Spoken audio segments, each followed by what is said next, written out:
Yes, reka nangire ngusuhuza nkwifuriza amahoro y'Imana ahantu hose urereye mu bice bigiye bitandukanye. Nimba ari mu gitondo nizere kuza kugira umunsi mwiza, kandi nimba ari nijoro nizere kuza kugira ijoro ryiza. Nkubutse ko ari Zirikana TV, abo bweze kuri YouTube channel ya Zirikana TV. Icyo usabwa no gukanda subscribe, like, share, comment. Ndagushimira wamaze ukana subscribe, urona utarakora subscribe, uza gukora subscribe, like, share, comment. Ko dufata umwanya tugasoma ibitekerezo byanyu, kuko ibitekerezo byanyu ni ingenzi. Nababwiye ko rero ari kazi kacu kenshi dufite uyu mwaka uzatugena mu bice bigiye bitandukanye kugira tubashe guhura n'abantu batandukanye. Uyu munsi rero twerekeje mu ntara y'Iburasirazuba mu karere ka Ngoma. Ndagira ngo uze kuza kwa natwe kandi uze kuza kudukurikira.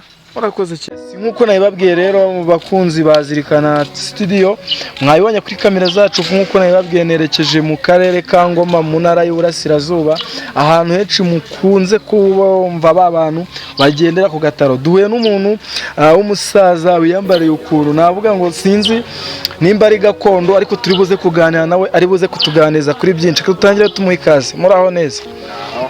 Yewe twakubonye kuri kamera zacu, hari byinshi twagiye twumva hirya no hino.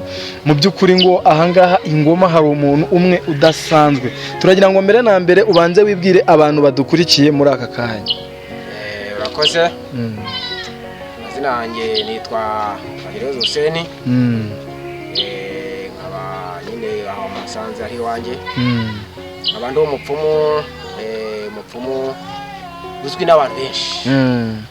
Yego, uyu mwuga w'ubupfumu wabutangiye ryari? Ese bikumariye iki mu buzima busanzwe? Ubuzima busanzwe njye nawutangire ntabwo ari kera cyane, ariko ni na kera. Namaze nk'imyaka 7. Umwuga nasigiwe n'ababyeyi banjye ibyo bakoraga. Yego.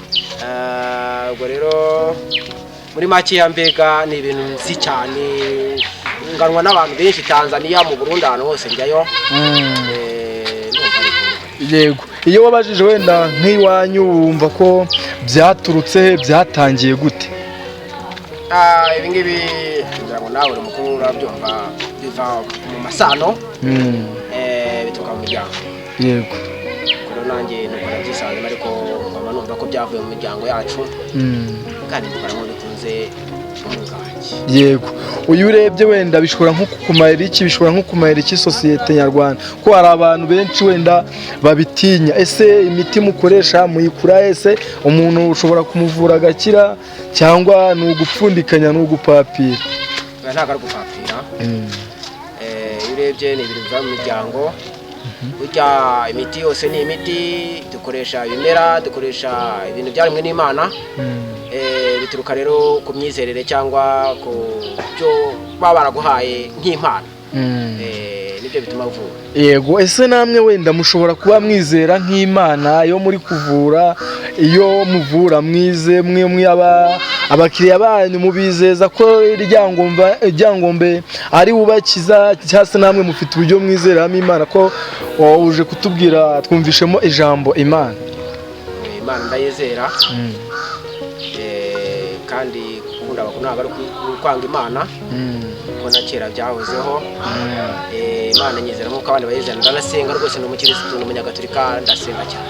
Ubu se iyo ugiye nko mu rusengero kandi uri umupfumu, hari aho ugera bakatokesha ngo mu izina rya Yesu, kwa jina na Yesu, weho ibyo ngibyo yo bibayeho bigenda gute? Ese ziya myuka mibi wenda ubukoresha ntabwo ishobora nko wenda kubangamirwa bitewe n'aho uba wagiye gusenga?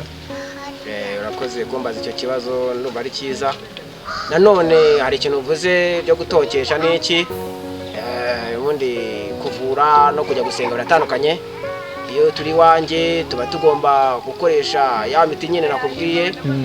Twajya mu rusengero nabwo tukambaza Imana, kuko Imana niyo irimo abapfumu, ni nayo irimo iyo miti. Ntabwo wakanga Imana rero waburinjije. Yego, iyo wenda waganiye n'ababyeyi bawe bakubwiraga ko nk'iyo miti iva he? Ese iramutse wenda igushiranye, cyangwa se nk'iyo utumye umuntu ihene ntazane ibara ry'iyo wamutumye, bishobora kunangaruka ushobora kukugiraho? Urakoze. Nanone ibyo bintu mbajije bifite igisubizo kigaragara, kuko iyo hene mba ngutumye si iyanjye. cyangwa se hari abakuru baba bayikeneye, iyo bayemeye ari ngombwa kuyinka ayemera akayisubizayo ukazana iyo bashaka. Yego, hari igihe wenda bajya bavuga wenda nk'abo bakuru ngo muba mwaragiye mutanga ibintu by'ibitambo kugira ngo mukorane nk'igihe kirekire, ese niko biba bimeze koko cyangwa wenda ni amagambo yo hirya? Buri muntu avura ukwe, buri muntu avura ukwe, buri muntu afite uko akora, wenda ubwo niba bafite ubundi babikoresha, ariko njyewe nta bitambo ntanga kuko gusa no kugaburira abakuru bakananywa bakarya nta kindi. Nta gihe wenda uravura nk'umuntu aguteza ingaru cyangwa se akubwira ati imiti yawe wamaye nta kintu yamariye? Ibyo bintu ntibyanakunda, ntibyanabaho, ababizi barabizi, uzagera ubyumva n'ahandi n'ahandi. Kera bajyaga bavuga ngo mujya mubasha no gutanga imiti y'inkundo, imiti y'urukundo, umuti w'urukundo ujya nawe utanga? Cyane rwose, cyane, umuntu akagukunda yarakwanze n'abakwanga bakagusubiza bakagufata neza. Cyane cyane. Ubu ushobora nko wenda umugore ashobora gutandukana n'umugabo we, uko umugore ukaba wamukubita umuti akongera agahura n'umugabo we. Cyane mwana, ibyo ni ibintu rwose byoroshye cyane. Yego, reka tugushimire rero kubw'umwanya waduhaye ukatuganiriza. Urakoze cyane nawe. Yego, ndagushimira nawe wari udukurikiye, nawe wamaze gukanda subscribe, nawe utarakora subscribe, kuri subscribe, like, share, comment. Ngiye twari kumwe n'Tubajene nagasubira. Ciao ciao.